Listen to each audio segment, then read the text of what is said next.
Hello， 大家好，欢迎收听我们这一期 K 播客。很多人会困惑于自己一些性幻想或者性行为，比如说我频繁的性幻想正常吗？我有很奇怪很特殊的性幻想是正常吗？对着手机里成人影像自我解决生理需求正常吗？究竟什么是正常的性欲望？什么是非正常的性欲望？这些又是怎么界定的？其实这些都是属于性心理学的问题。是哦，这些问题确实让很多人都很困惑呀，而且就是在性心理学领域其实也没有绝对统一的答案，每位心理学大师都有不同的研究视角和理论框架，从而得出不同的现象解释。所以其实我觉得这种多元的视角也是给了我们一种机会，我们可以结合自身对照审视自己内心和感受，从而照见我们自己。我们为什么要特别的来聊一下托马斯内格尔的这个性哲学呢？本期视频我们要先介绍一个精神分析概念，叫做性倒错，英文叫 sexual perversion， 意思是指偏离正常性欲望发展轨迹的行为。打个比方，性倒错就像是一个口渴的人去喝一杯盐水，只会越喝越渴。例如有些人不停地约炮，或者不停地换伴侣，本质都是内心的饥渴没被正确的满足。而哲学家托马斯内格尔，他是当代特别有影响力的哲学家之一，美国纽约大学教授。今天的内容都是基于他对性的哲学理解，他为性的伦理提供了一个理性的分析框架。我相信只要你听过一遍，以后就再也忘不掉了。听起来他的这个哲学好像可以给我们一些比较清晰的框架。对，因为它可以让你在心里建立一个比较理性的分析的框架，可以帮助我们区分什么是正常的性欲望，什么又是偏离的性倒错，以及核心区别到底是什么。从哲学的角度来讲的话，人的性欲和物欲有什么本质的不同呢？我们常说食色性也，从哲学角度看，人的食欲和性欲是完全不同的两种欲望。两种欲望虽然都是人的本能，但是食欲指向的是对物的欲望，性欲呢，它指向的是对人的欲望，对吧？而物呢，它是没意识的，不会跟你互动，不会给你回应。但是人是有意识的，是有主观想法的，是能给出不一样的反应和互动。所以从哲学角度来看，性欲是指向一个跟自己类似有主观意识的他者，性欲不是指向一个纯粹的客体。所以性欲不能简单的当成是对身体某部位或功能的机械满足，它必须包含了对他者意识存在的交流和认可。用托马斯的话说，性欲是一种多层递归的欲望。所以就是说性欲它是多层面的吗？对。那它跟物欲的区别到底又在哪里呢？对，性欲它是多层面的。接下来我们来想个场景假设，在一间气氛很暧昧的酒吧里，有一个男生看见一位很漂亮很有感觉的女生，他产生了一种很想亲近的欲望。你看，这时男生他的欲望是在第一层级。这位女生手里拿着一杯 Pink Lady， 回头刚好看见男生正看着自己，于是女生就微笑回应，打了个招呼。这个互动的小动作表示女生对男生不抗拒，有好感，这下让男生的欲望一下子变强了。你看，这时男生的欲望来到了第二层级。而男生也端着酒杯走过来，坐到女生的对面，看到女生白花花的腿，不对，是跟女生聊了几句，逗得女生开怀的笑了。这时男生的欲望和情绪更强烈了，感觉今晚有机会，也等于到达了欲望的新层级。我们还能接着想象他们进一步更亲密的互动，但是通过这个我们已经能够明白，性欲是一种具有可以持续互动和升级的本能。这种一层一层递进的欲望升级，正因为欲望的对象是个有主观意识的人，能跟你互动，能给你反馈，能跟你暧昧等等的行为，这就是性欲和物欲最根本的区别。物欲的对象是客体，作为物是没法跟你互动反馈的，所以物欲只有一个层级，满足了就结束了。但性欲的主体对象是人，人有意识能回应的，所以性欲才能一层一层互动着升级。就是说从托马斯内格尔的这个视角来看的话，什么样的性欲望才算是正常的呢？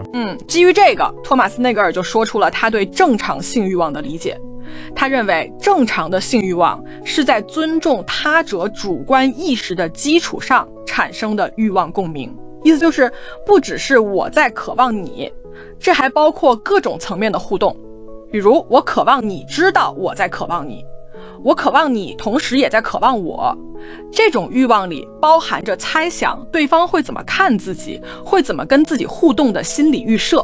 你看，这就是在哲学上把性欲从单纯的生理冲动变成了有复杂性的心理意识。听起来它这个正常的性欲望定义还包含了非常多的心理成分。对，没错。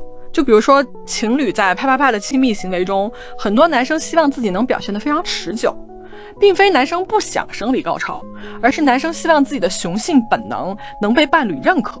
所以正常的性欲望是包含了2个层面，生理层面和心理层面。我们知道了托马斯内格尔的这个理论对我们有什么用呢？现在我们有了这个认知，我们就能搭建起自己的分析框架。我们就拿这个认知为基点，来看看各种非常规的性欲望，它是不是正常的欲望，还是属于性倒错。重复强调一下啊，所谓性倒错，本质就是性欲望偏离了人之间的互动与认可，就是把另一方当成了物的客体工具。我们来分析一下一些具体的一些现象啊，像窥阴癖、恋物癖、暴露癖这种，算是正常的还是倒错的呢？先来看第一个，窥阴癖，英文叫 voyeurism。这种行为是指通过窥看异性的身体私密部位来获得快感。这种心理，我们只知道在道德层面是不对的。究竟为什么不对？我们就可以用现学的认知，从性心理学来分析一下，看看问题出在哪里。这种窥阴癖欲望的核心是单方面想占有别人的私密状态，而不是想跟对方真正产生关联和互动。他者的人的主观性是被完全忽略了，甚至对方在根本不知情的情况下就成了被偷窥的对象。这种性欲望指向的是获取视觉刺激，而不是想跟对方真正互动。所以这是一种心态和行为都属于很极端的性倒错。如果没有正确的认识和调整，这种窥阴欲望就会像口渴喝盐水的人，欲望永远饥渴，无法真正满足，变成一种癖好。我们再来看下一个，就是恋物癖呢。就是恋物癖是以某种非生命的物品或是人体某部分作为性满足的刺激物。恋物行为就是完全脱离物品和人的关联。恋物极端后就只盯着物品本身，比如内衣啊、丝袜呀这些，或者是恋硅胶娃娃。这时人不再作为互动主体，而是欲望在想完全占有一个物品。欲望的对象就从人的主体性降成了物品的属性。当物品成了满足欲望的直接工具，恋物就成了一种退化，是一种倒错的关系。同理，什么手控啊、足控啊，如果当成纯粹的物理部分，成了恋物的样子，也是一种退化的性倒错。说到这里，你发现了吗？通过托马斯内格尔的性哲学视角，我们开始有了一个比较清晰的区分框架，包括暴露癖，通过向别人展示自己的私密部位来获得性满足，这些都是性骚扰，是单方面的行为，本质上是把他者当成了一种可预测的生理反应，而非与对方意识形成共鸣与互动。这跟正常的欲望完全相反的。像 SM 这种呢，从托马斯内格尔的这个视角来看的话，他们是属于正常的还是倒错的呢？这种对很多人来说可能有点反直觉。SM 的亲密互动，这种看起来好像反常规的性欲望，但是参与的双方是建立在相互了解需求上面，是尊重和认可对方的主观意识和自由意志，是欲望的彼此共鸣。这种却是属于正常的性欲望。不过 SM 得明确边界和安全信号，要是有一方非自愿成了另一方发泄的对象，被迫参与，那这种行为就退化成了性倒错。这个很常见的自慰欲望呢？这一种很常见却不太常规的欲望，自己对着手机里的影像解决生理需求。在托马斯看来，要是那些影像是对方自愿提供的色色内容，那这里面就藏着互动的意思了。比如，我渴望你知道我因为你的身体而产生欲望，或者是我渴望你知道我需要你的影像来满足我。在这种情况下，就算对方不在身边，欲望里也包含着对对方作为人的认可，就是期待对方知道或者回应，就是属于正常的性欲望。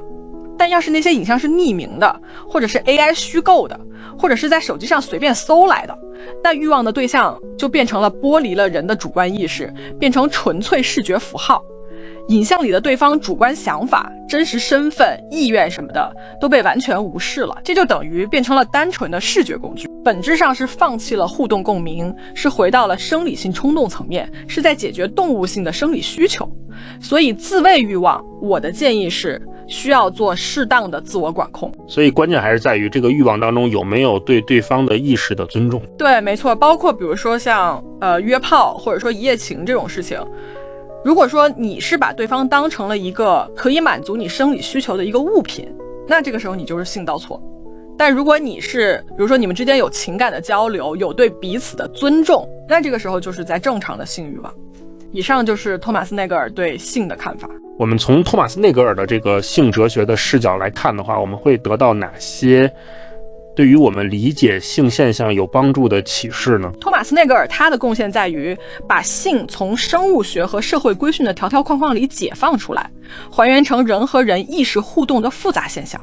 他的理论告诉我们，性的尊严来自于尊重对方的主观意识，而不是看个人的行为和快感符不符合社会的常规。现在大家越来越重视价值多元和性自主，而托马斯内格尔的哲学给了我们一个开放但又有理性约束的视角。他不评判应该喜欢什么，而是关注怎么喜欢。